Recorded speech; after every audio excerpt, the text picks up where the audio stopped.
Human fighters are cool, and I love them. Hi everyone, I'm Pedicab Guy, and today I'm taking a little bit of a break from my beginner video playlist and just talk about an opinion that I have about player characters in D&D.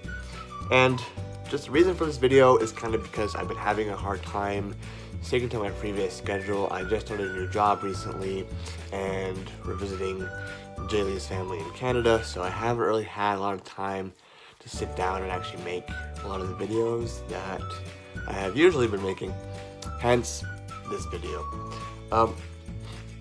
So what I want to talk about today is my favorite player race and class combination.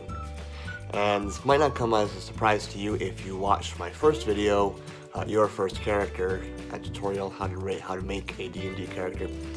But I think my personal favorite combination is Human Fighter. And some of you may think, wow, that's super basic, Handicap Guy. And I tell you, you know what, maybe it kind of is, but here's the reasons why it's my favorite. Firstly, it is a pretty simple class to play, that's true. It's very easy to get a hold of, there's no magic involved, so you don't have to worry about your spell sheet. It's just you, your armor, and your weapons. And so it makes it a very easy class to learn. That's why I recommend it for beginning players. Secondly, humans have this really cool thing where if you're making your character and you choose a variant human, you start the game at level 1 with a feat. Also, humans give you +1 to every single one of your ability scores. And as you progress through the game, if your ability scores are where they are, you can add even more feats when you take ability scores. That's true of every race, every class. When you're increasing your ability score, you can either improve an ability score or pick a feat.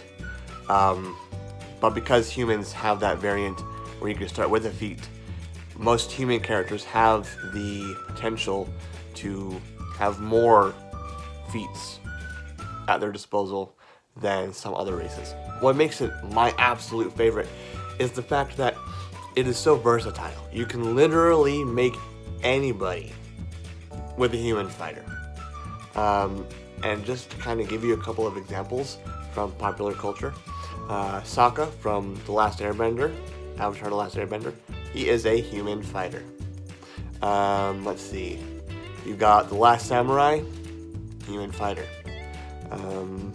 Spartans, human fighters. You can do anything with it, anything you want.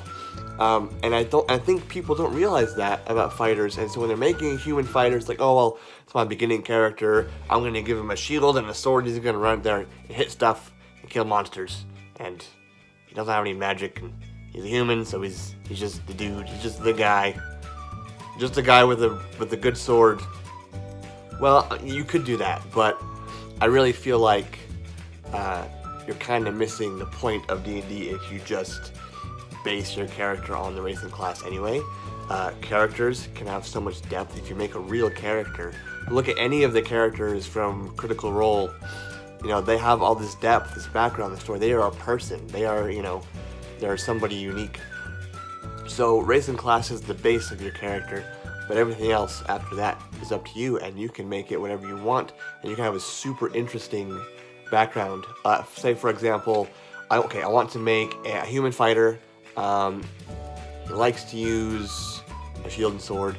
Let's say he was a soldier, and he joined a revolution to free his country from an oppressive tyrant, and at this turning point battle, his army lost.